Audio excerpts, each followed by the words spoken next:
I've had my hair for all my life, so I don't want to cut it. Dreadlocks can be a fashion statement, but they're also sacred. It's my religion, so it means a lot. Chikazi's hair holds a number of religious meanings, including the biblical command not to cut one's hair. I'm Rastafarian, and I shouldn't cut my hair. Chikazi's school doesn't buy that. His head teacher threatened him with suspension if he didn't cut off his dreadlocks, and he was taught in isolation. At 12 years old, just weeks into his new school life, Chikazi had to move to another school to keep his dreadlocks. If I'm following that fate, and if this is my fate, I have to abide by that rule.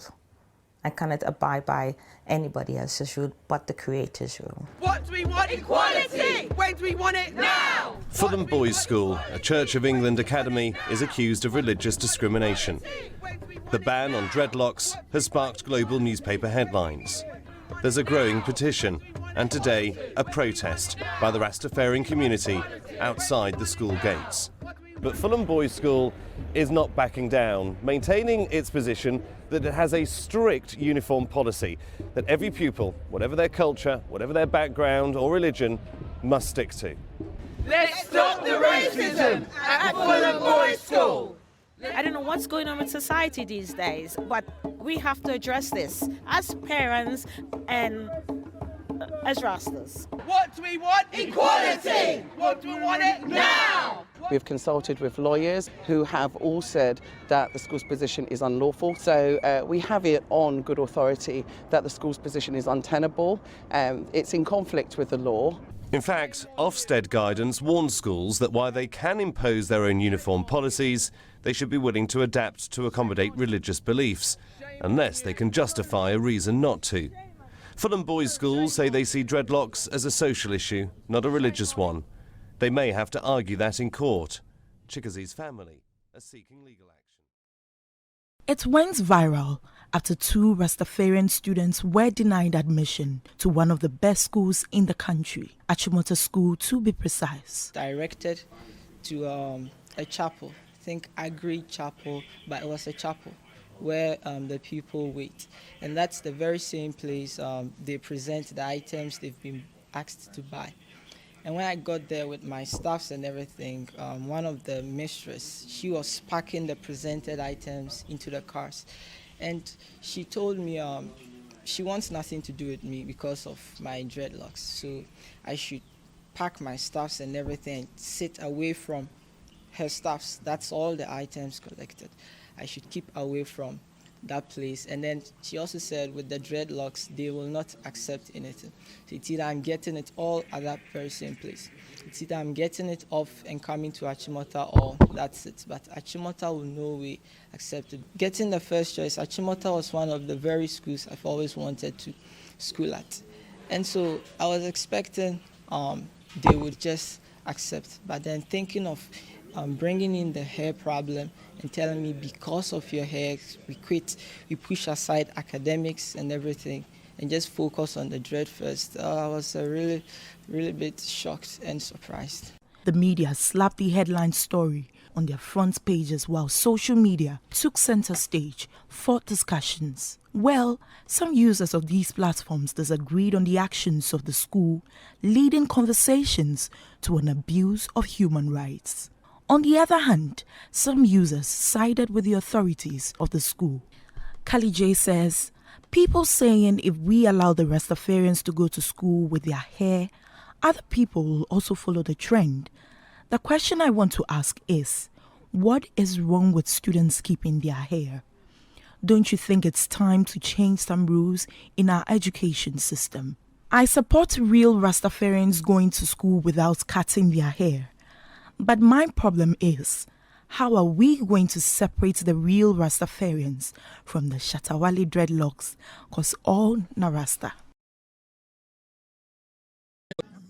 And so, when are you sending your children to school? Well, I have to sit with the whole family and then we decide, because we are expecting that the family, that the school will give us a warm welcome when we go there. We're not expecting a situation where we are not properly welcome. And so, Are you saying that you expect some sort of victimization of the children when they go there, or there will be an unwelcoming environment? I have been advised by teachers there, I've been advised by students there, I've been advised by so many people in society that we should not send them there anymore. But I don't believe that, because it is their right to be there. And whatever challenges they have to face there, they have to stand up as lions and face these challenges.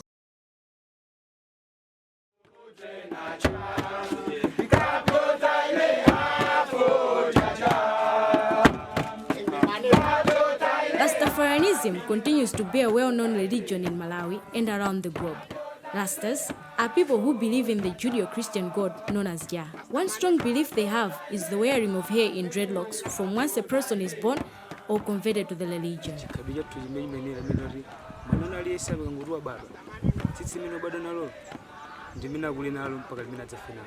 Though children have a right to education and not to be discriminated against irrespective of their religion, this has not been the case for the Rastafarian children in Malawi. The practice of wearing hair in dreadlocks is not accepted by many that surround them, and it is prohibited in public schools. A child with dreadlocks cannot be enrolled in public school, and the only option for these children is to be sent to a private school or cut their hair short.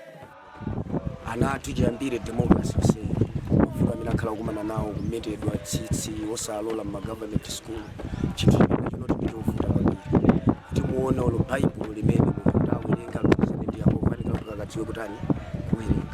you can see for how long which party started here in Malawi up to now.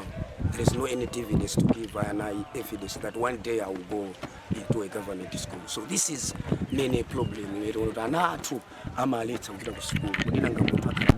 School.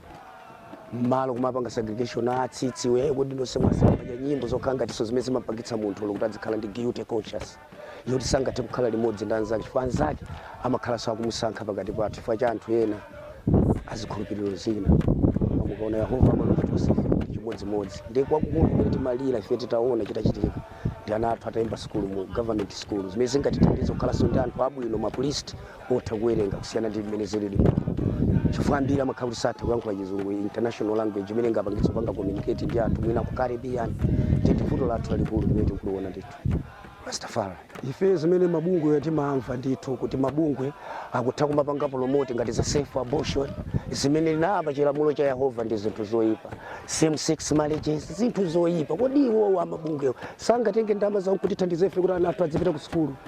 Ife titangona ana athu mapita ku school, there is no more than that, like ana athu mapita ku school uta amene mmata lights amachiyaniwa awamatama ufulu awa ntuwa timamva ntchito yakulu imene amagwira pa Malawi pano koma nanga ife malasta kuti siya kuti atimenyerere ufulu wathu kuti nafeso ana athu akhale mu school ya government kuti kwa maufulu angati akundimva kumene alipo zimene ife timafuna marasta ana ndi mbadwa asoza muno mu Malawi tidamenyereranso limodzi nafe democracy kuti ikhale impala haire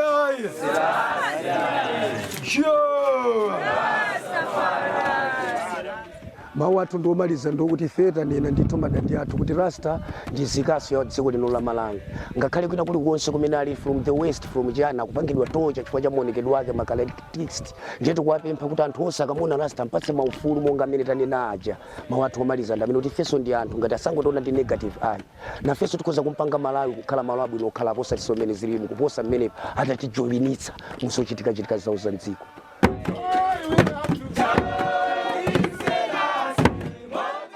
But could this be a form of discrimination? Speaking to one of the Rastafarian women, she feels that this is a form of discrimination and very unfair to their children.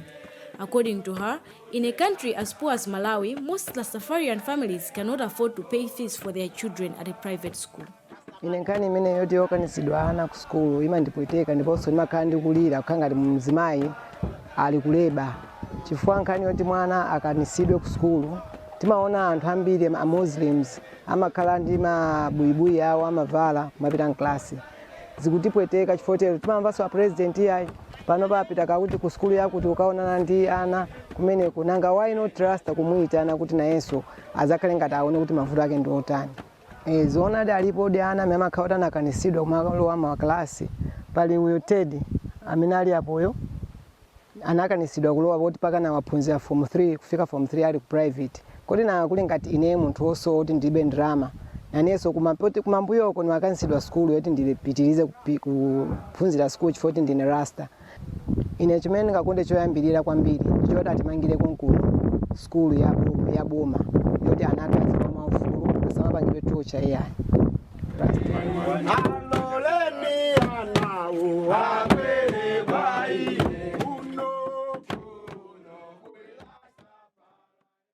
The Priest Isaac's Institute of Holistic Knowledge presents an international homeschool program that offers African heritage, biology, astronomy, language arts, yoga, and much more.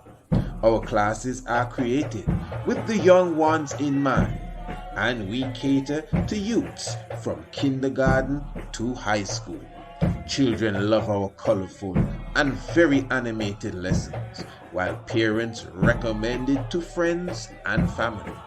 Contact us for a free preview and see for yourself why investing in the international homeschool program will be of great benefit to you and your young ones.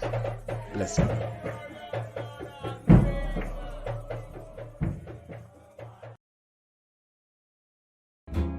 I have to be an example for them to follow, or else what will they follow in the hills? So I have to sit there, I have to sing a song that is very easy so they could start singing it, and it have to be something that's right.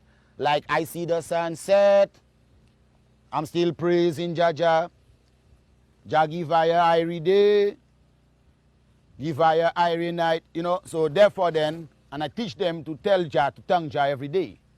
So I have to sing that to them, and then we have no instrument, we have nothing, and I have to take some little tin and everything so, and put down on a tin and everything so, and I tell him when I know, he do.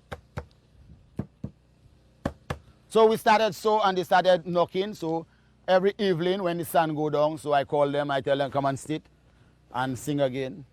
And when we wake up in the morning, sing and read the Bible to them. And my wife is the teacher that have them, teaching them all day while I in the field. You stay home, teach them. So she have to bear them, teach them, wash, cook, and them kind of thing, which a lot of women don't want to do. We need positiveness. Now, in order for us to move forward in life, because you're growing up, and you'll have to know that with life, while you live in, there will be problems, troubles that you come across with. Now, I teach them from holes and cardboard. That's how I started teaching them A and B. So one day I was there, and it was like, my husband goes to the field, and I'm there in the house, and here's Natty. What am I gonna do for Natty? So I decided, well, since I know how to read and write, so I'll teach him the alphabet. And from there I took the piece of coals, cardboard, and I started writing A, B, B. Up to now, my daughter, she's learning the the speech by Malcolm X. I charged the white man. Yeah, and I find she done. She have it already. I'm proud of them. They really picking up fast. Have any of them ever been to public school? Public school, nah. Why not? Okay, let's look at the question. 13 children to feed, bus to pay, uniform to buy, books to buy. How would I have the children and have that again? Can you answer me that? And we know in the system that men that have job, politicians, big job, can even afford to feed the 2 little children they have with them women they have in out there. We heard about that. Some people would say that disadvantages them. What would you say? I disadvantage them? No. Some people would say that keeping them at home keeps them at a disadvantage. What would you say? I would agree. But I would agree it keeps them, the disadvantage would be from being more a system tool. While they was absent in the public school, they was present in the home school. So they was always being taught. They was taught to behave themselves, that they should love their mother and father, brother and sisters, not to go and steal people things, not to go and take cocaine, not to be gunman. Isn't that good education they get? And right now, they are there. And they have the same hope, the same dream for us to repatriate. Sweet love, sweet love.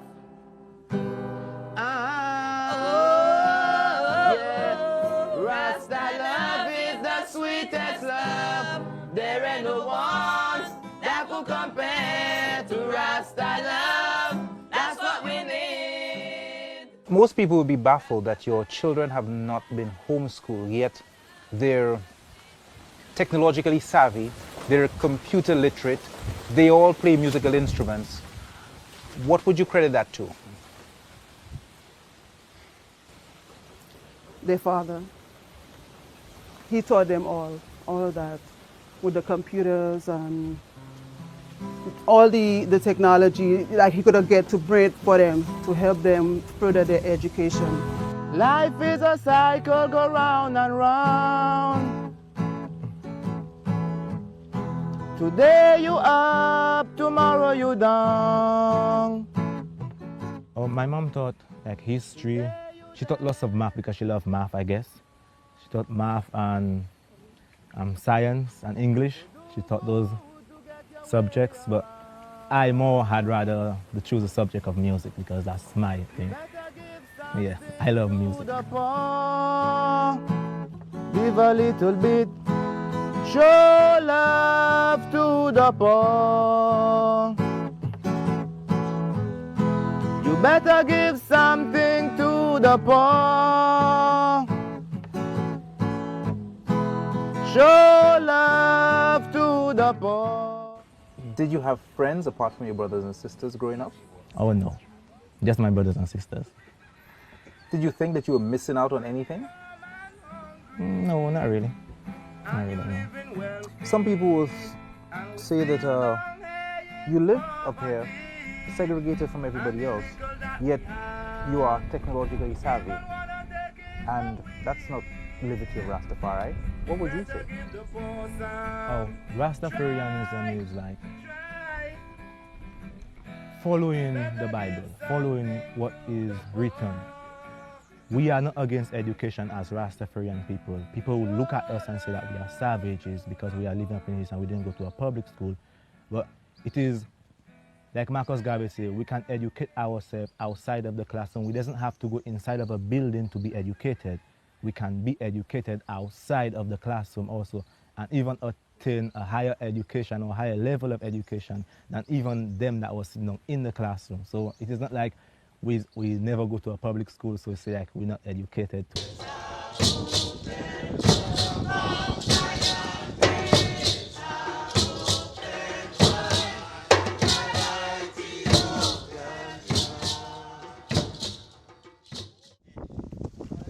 Blessed love.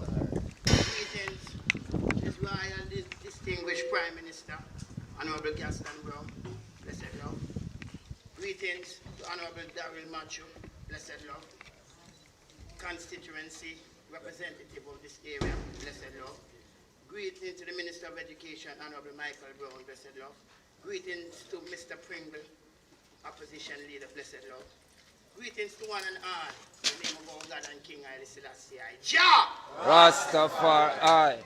We cannot ignore the importance of the spiritual in this academic and material life. Learning and training must be nurtured by faith in God, respect for the reasoning mind, and reverence for the human soul. There is no safer anchorage for public actions, our life, our learning, than that provided by divine teachings, coupled with the best of human understanding. Leadership developed here that is guided by the fundamental principles and the moral powers, which for centuries have constituted the essence of our spiritual and religious teachings. These are crucial times when nation rise against nation. The attention is increasing, disaster is possible at any moment. Jah! Distances are shrinking. Peace and life have been threatened by misunderstanding and conflict. Now is the time that the sincere belief in our Creator must be, the source of all our enlightenment, our learning, the basis of all our overstanding in our corporation. We charge the members of the faculties of education that these special values remain foremost as a foundation to guide your thoughts and your knowledge, so that these fundamental moral truths buttress and support the whole structure of academic life. Considering the role of a school, of a university, of a college in a broader sense, we are persuaded that these institutions today stand as the most promising hope for the constructive solution to the problem that beset the modern world. Problem which threaten humanity and the world with death and destruction. From the universities, the schools, the centers of learning must come the man, the woman, the ideas, the technical training, the skills, and most of all that deep human understanding, which is vital for fruitful relations among nations. Also from the universities and the colleges and the school must come that ability, which is that most profound and absolute attribute of a civilized man everywhere. That ability to transcend passion and to engage in an honest conversation. For civilization by nature is persuasion over force. No nation can divide within itself and remain powerful. That's why it is our strong conviction to plan, which underlines to plan for the more coordinated and organizing systems of education, training, and research. For a school is the fountain of learning. Seek knowledge and you shall find it. Yeah, man, we can't ignore education, you know, because it is education that will develop the intellect. And it is the intellect that distinguishes man from all other beings. But after all, man cannot live by bread alone. He is composed of intellect and soul. Education in general and higher education in particular must aim beyond the physical. Food for the intellect and soul. Any education which ignores our intrinsic nature and neglects our reasoning power should not be considered a true education. A well-organized education is not one that prepares our students for remuneration alone, but give them a clear thinking, a fruitful mind, and an elevated spirit. The educated individual that we need in this time is not one who stuffs bits of knowledge into their mind, but uses this knowledge which they have obtained from their lectures, their discussion, and their books, the best of their country and their people. It is he who decimates knowledge in harmony with the economic and social aspect of his own people. I give thanks to the government of Antigua and Barbuda and most to the Prime Minister for his initiative, his leadership, for constructing one of the first Rastafari buildings globally. Today is indeed an historical movement within the landmark of Rastafari tradition. So and I pay you tribute and I applaud your wonderful Prime Minister, blessed love, because we all know the importance of leadership. Rastafari said that leadership is required in all fields. The fine arts, the mechanical arts, all profession, every business demand guiding hands. And you, our youths now, who have been given the opportunity of an advanced education, would be called upon in the not-too-distant future to shoulder your responsibilities in the various degrees in leading and serving your nation. But you must remember that leadership does not mean domination. The world is always well supplied with people who wish to rule and dominate others. A true leader is of a different sort. He seeks effective activities that truly have a beneficial purpose. Lead the way for society to realize its great aspiration, holding aloft the torch of wisdom. Leaders are people who raise the standard in which they judge themselves and are willing to be judged. The goal chosen, the objective selected, the demand imposed is not merely for their followers alone. They develop a consummate energy and devotion to their own skill and knowledge, so in order that they can reach the standard in which they themselves have set. This wholehearted acceptance of the demand imposed of the ever-high standard is the basis of all human progress. So we give thanks to the Prime Minister for his love of high quality because you know without education we can't possess the technicians and the experts to develop our economy, neither the doctors nor the nurses to safeguard the health of our people. or other conditions upon which our prosperity and our security depends. May the Almighty Jah bless all our deliberations and all our efforts as we apply our hearts to the tasks that now confront us. I will leave with the Psalms of the mighty King David. The heavens declare thy glory, and the firmament show forth thy handiworks. They unto the utter its speech. Night unto night show it forth knowledge. There is no speech, no language where your voice is not heard. And thy line is gone out to the end of the earth, and thy word to the end of the world. We cometh out as a bridegroom, as the son, as a bridegroom out of his chamber, and rejoiceth as a strong man to run a race. Going forth is like unto the sun, unto the ends of it sealer. There is nothing hid from the heat thereof. The laws of the Most High is perfect, converting the soul. His testimonies are sure, making wise the simple.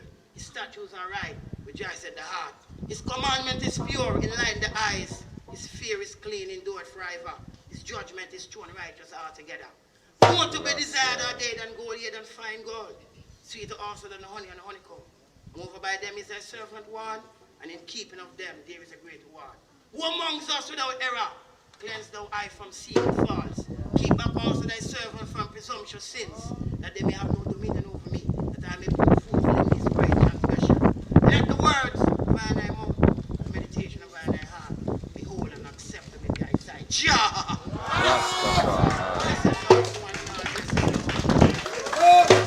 I can say that the Director of Education and our team of the Ministry of Education are in fact reaching out to the schools where these incidences have been highlighted to immediately engage them so that the children are not without the opportunity to learn during the consecutive period. And so I believe it's safe to say that its adoption, well, certainly first of all, the consultation with the stakeholders is imminent, and I would say over the next few days, this matter should be put to rest. All right, so as of tomorrow, these students would be allowed to go to school until that process is complete? Well, certainly those in the public schools, because we are aware that there are at least 2 incidences in the public schools. Those issues will be addressed as of tomorrow, I can confirm that. And we will be engaging with the private schools to have some discussions on the matter immediately. All right, excellent on that, Minister. Thank you so much for being definitive on that. Let me ask you, in terms, a final question, in terms, pun intended or pun not intended, some people might be splitting hairs by suggesting, for example, that the draft policy talks about the hair should not be a distraction to the general school population. There might be some people who might, for example, some people might be distracted by it, others are not. So do you think that this would leave a grey area by saying that the hair should not be a distraction to the general school population? Well, there is no policy that you can put in place that captures everything and satisfies everyone. But I believe that the intent and the spirit of the policy can be clearly understood. And so, while some persons are easily distracted and others may not be, I believe the spirit of the policy is what we would look at, because there is no way you'll be able to put in definite language, in specific language, everything that captures every possible scenario.